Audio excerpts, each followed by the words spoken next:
ibu yang punya anak, bara anaknya bu, lupa ya, saking banyaknya. Cik, masukkan sekolah agama.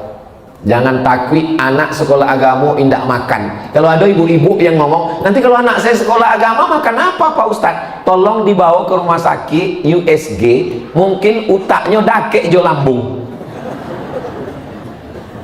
Ustadz Somad kok kurui kok? Bukan dia tidak makan, memanglah takdir. Jadi jangan takut. Ustadz Ilham alumni Azhar, idui sampai kini. Ustadz Jalfatullah alumni Azhar, idui. Ustadz Somad idui. Kayo mana indah, susah mana pun indah. Jadi kalau ada orang takut menyekolahkan anak sekolah agama, beko makan apa? Takut. Apa yang ditakutkan? Rezeki dijamin oleh Allah Subhanahu wa Ta'ala. Siapa yang dikenang orang dari bumi Minangkabau? Buya Hamka, sekolah agama. Inyak Candong, sekolah agama. Syekh Ibrahim Musa Parabek, sekolah agama. Syekh Abbas Padang Lawe, sekolah agama. Inyak Jaho, sekolah agama. Syekh Ahmad Khatib Al-Minkabawi, sekolah agama. Syekh Muhammad Yasin bin Isa Al-Fadani, sekolah agama. Ya sekolah-sekolah umum, tidak banyak yang dikenang orang. Harimau mati meninggalkan belang, gajah mati meninggalkan gading, manusia mati meninggalkan utang, manusia mati meninggalkan namo. Dan orang-orang yang mengajarkan agama ikolah nan dikenang orang sampai. Jadi jangan takut anak sekolah agama, ikolah akan memperjuangkan agama Allah Subhanahu wa Ta'ala. Tadi Ustaz mengatakan uang sogok itu haram, tapi boleh diambil lalu diberikan ke tempat-tempat maslahah. Pertanyaan, apakah semua uang yang haram boleh diberikan ke tempat maslahah? Menabung di bank konvensional, bank konvensional itu riba, letak PT 1M, ada bunganya. Datang orang bank, Pak, ini bunga untuk Bapak 100 juta. Halal apa haram? Dari bunyinya camel aja biar haram. Lalu awak sabi, saya nggak mau ngambil mas, ambil saya, ambil nggak diambilnya? Awak ambil PT haram itu, letakkan di masolih ammah, kepentingan umum. Itu bukan fatwa ambo. Abdul Somad tidak pernah berfatwa. Itu fatwa ketua ulama dunia Syekh Yusuf Al-Qardawi, lama meninggal tahun lalu rahimahullah, dalam kitab namanya Fatawa Mu'asirah. Tapi bukan berarti sado duit haram boleh awak ambil. La'ana nah Rasulullah SAW, Rasul melarang tiga. Dan pertama, samanil kalbi, menjual anjing. Mahril bagi, hasil prostitusi haram, kotor. Wa ulwanil kahin, duit dukun. Itu bukan berarti boleh berdukun. Pekerjaan Pak, dukun, tapi duitnya haram. Saya serahkan untuk kepentingan umum, kata Ustaz Somad boleh. Tidak begitu. Contoh-contoh duit yang haram maka tidak dipakai, tak dimakan, tapi diserahkan untuk kepentingan umum. Nah, itu dipahami dengan baik. Iko pertanyaan apa curhat kok panjang mana? Saya doakan Ustaz dalam keadaan sehat walafiat, amin. Saya ingin bertanya mungkin di luar materi. Akhir-akhir ini saya diberatkan dua pilihan. Satu sisi saya mau membahagiakan orang tua, tapi akhir ini saya selalu disuruh menikah. Pertanyaan saya, apakah dengan memenuhi permintaan beliau adalah salah satu cara membahagiakannya? Sementara di sisi lain hati saya belum siap dikarenakan saya anak pertama dan tulang punggung keluarga, otomatis banyak yang masih saya pikirkan. Ustadz, mohon pencerahannya. Ada sahabat Nabi menikah, ditanya dek Nabi, kamu menikah ke Nabi? Iyo. Dengan janda apa dengan gadis? Jandul. Kata Nabi, hal bikran, kenapa engkau tak nikah dengan anak gadis? Adik ambo banyak ya Rasulullah. Kalau ambo nikah dengan anak gadis, beko bercakapnya dengan adik-adik ambo tidak sesuai. Ambo nikah dengan janda kok, dia bisa mengayomi, melindungi. Jadi ada pertimbangan-pertimbangan. Iko anak patamu ingin membahagiakan orang tua, ada adik-adik, tapi tulang punggung keluarga. Amak menyuruh nikah, maka carilah perempuan yang bisa sekaligus tulang rusuk dan tulang punggung. Anak tunggal, semata wayang, amehnya banyak, ladangnya lawe, apaknya sedang di ruang ICU. Solihah. Nah itu. yang mengerti. Sebelum menikah lagi tahu dulu kayaknya ambo kok anak patamo apa jua mak ambo dia ambo lah tulang punggungnya. Beko kalau awak menikah apa adinda siap menerima segala konsekuensi ini semua? Keceknya jangankan untuk surat-surat tanah dan otoikoda nyawa membahagiakan anak. Cuma sayangnya nana mau ceritakan kok cuma ada di sinetron religi saya. Tapi insya Allah Allah akan menemukan orang baik, ditemukan Allah dengan yang baik-baik insya Allah. Kalau jodoh takkan kemana, tapi saingan di mana? Langkah rasaki pertemuan maut bukan karajo awak, itu karajo Allah, tapi ikhtiarnya karajo awak. Ikan nanado di dalam lawi, nanado di sungai, nanado di kolam, itu adalah urusan Allah. Tapi mengambil buluh bambunya, memasang matokail pancingnya, mencari cacian dan kataknya, itu urusan awak. Latakkan. Yang sampai awak sibuk mengurus urusan Allah, sampai indah urus urusan awak. Kok anda ada memancing ikan urusan Allah? Memang urusan Allah, tapi ada ikhtiar dari awak. Itulah namanya ahlus sunnah wal jamaah. Ustaz Ilham, dekati Ustaz Ilham. Ustaz Ilham kan banyak jamaahnya.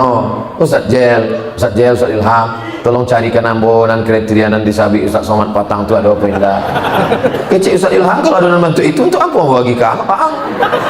Kalau kamu surang sih. Semoga Ustaz selalu dilindungi Allah. Amin ya Allah. Amin ya Rabbal alamin. Saat ini begitu banyak kasus pelecehan seksual, pemerkosaan, pencabulan. Hukum mesti memberikan efek jerah.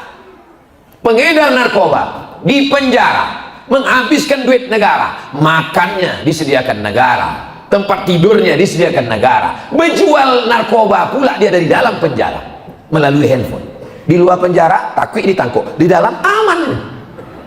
Maka hukum yang paling tepat untuk pengedar narkoba adalah hukum mati. Ambo tausiah di Kanwil Kemenhub-Ham, Pak Kanwil kok Kristen Protestan. Menurut saya Pak Ustadz Somad, pengedar narkoba itu ditembak mati saja. Apa Pak? Apa alasan Pak Kanwil kecil Ambo? Tidak seimbang jeritan dia waktu ditembak dengan jeritan orang yang tak bersalah di kampung-kampung pakai narkoba. Tembak itu cocoknya Pak. Saya juga setuju, saya penjara-penjara tembak cocok. Dalam hati Ambo, gua banget ini. Emang itu cocoknya. Siapa yang menetapkan hukum itu? Melalui undang-undang. Siapa yang duduk di undang-undang? DPR RI. Makanya pilih orang yang kalau dia duduk tanya dulu. Bapak nanti kalau duduk di situ apa yang sikap Bapak terhadap narkoba? Apa yang akan Bapak lakukan terhadap? Begitu juga tentang pelecehan seksual, pemerkosaan, pencabulan. Kalau dia sudah menikah, tidak ada jalan lain. Hukumannya adalah hukuman mati. Kalau belum menikah dicambuk 100 kali. Tapi kalau baru 75 lah mati, jangan ditaruh ikan. Cambuk 75, mati ya? Nantilah stop, jangan 100. Enggak. Mengeluh sipir-sipir Pak Polisi di penjara menghadapi sulit. Makanya terapkan hukum ini. Bisa tak diterapkan hukum? Bisa. Melalui apa? Kesepakatan. Sepakat semua bahwa pemerkosa hukum mati. Bisa. Konstitusi itu. Siapa bilang inkonstitusional? Tapi suara umat Islam. Pemilu 1955, Masumi, suara tertinggi zaman itu tidak melebihi 40%. Suara umat Islam paling tinggi 30, 35, paling tinggi tahun 55, hampir 40. Yang lain dikuasai oleh suara liberal, komunis, ateis. Ini perjuangan dakwah. Buya Hamka rahmatullah alaih meninggal, masalah tidak selesai. Buya Muhammad Nasir meninggal, masalah tidak selesai. Ustaz Somad meninggal, masalah tidak selesai. Kita dikirim Allah ke bumi bukan untuk menyelesaikan masalah, tapi kita berbuat. Allah tidak akan tanya kita, sudah kau selesaikan masalah? Tapi paling tidak kita berusaha menyelesaikan masalah-masalah, masalah pendidikan, masalah pelecehan seksual. Bagaimana seorang korban dapat menerima takdir yang terjadi pada dirinya? Ada korban, lalu kita nasihati si korban, terimalah semuanya ini adalah takdir dari Allah, sabar ya. Coba balik seandainya kita yang jadi korban, datang orang menasihati kita, datang orang nasihati saya, Somad, sabar ya, uncung bang sabar. Itu kan orang enggak orang naik. Cara menguatkan dia, cara menguatkan korban ini adalah tunjukkan depan matanya. Iko orangnya nan memperkosa awak kan? Ayo, awak tembaknya sampai mati. Sesudah itu baru sabar kan? Ayolah sabarlah. Begitu caranya. Jangan injak bambu. Jangan seperti membelah bambu. Satu diinjak, satu diangkat. Dia disuruh sabar. Dia stres, dia depresi. Menyuruh dia sabar seimbang. Yang melecehkan kau, yang memperkosa kau, itu dia mati udah ditembak. Baru kita tanya dia. Setelah kau menengok dia mati, sabar udah? Sabar aku sabar alhamdulillah. Begitu. Emosi mana nampaknya Buya? Bagaimana mengambil hikmah dari kejadian? Karena setiap kejadian ada hikmah di baliknya. Innallaha katabal maqadir. Allah sudah menuliskan takdir. 50 alfasanah, 50.000 tahun. Qabla an yakhluqas samawati wal ard, sebelum Allah menciptakan langit dan bumi, 500 tahun sudah tertulis di Lauhil Mahfuz. Tapi memahami takdir ini mesti baik-baik. Gara-gara banyak orang salah paham tentang takdir, maka ada yang memenggal rukun iman jadi 5. Itulah dia Mu'tazilah yang disabik dek Buya Jil Fatullah tadi. Karena banyak orang menyalahkan takdir. Kok dia aku tidak sholat subuh? Takdir Allah jago jam 8. Apa kok? Gara-gara banyak orang dan mengkambing hitamkan Tuhan melalui takdir. Itulah salah satu sebab kenapa Mu'tazilah. Bukan membela Mu'tazilah. Ngakat masalah takdir iko. Sudah berusaha al-kasbu wal ikhtiar, tapi terjadi apa yang terjadi? Bawa sepeda motor, dikunci banyo muko belakang, dikunci stangnya, dibawa pulau rantai basi panjang, diikekkan ke batang pohon kayu. Pulang pengajian sama-sama pokok kayunya hilang. Takdir. Ini awalnya usaha ikhtiar, usaha, doa, tawakal, maka sabar. Tapi kecicilan tak tentu arah, kunci diletakkan di stang paip, diambil orang, itu tidak bisa disebut hukum pencurian. Karena hukum pencurian adalah benda yang terjaga, terpelihara, terkunci, diambil orang. Kalau itu namanya hukum apa? Kecicilan. Tak bisa pasti tanya, kenapa motormu hilang? Takdir. Itu kesalahan, itu hukum sebab akibat. Kuliah dikirim dari kampung, orang tua pagi ke sawah masih jaleh, iko orangnya, iko kabaunya. Ketika pulang tidak bisa dari sama bantuannya. Begitulah orang tua di kampung mencari pitik untuk nyekolahkan anak di kota gaya bukan main. Na'udzubillah pulang ambil, ditanya oleh orang tua, mana aku ambil? Iko takdir Allah. Kalau begitu memahami takdir, hilanglah hukum rajam, hilanglah hukum curi. Takdir itu pada usaha yang sudah optimal.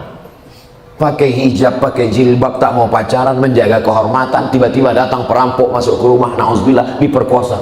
Takdir tak terelakkan.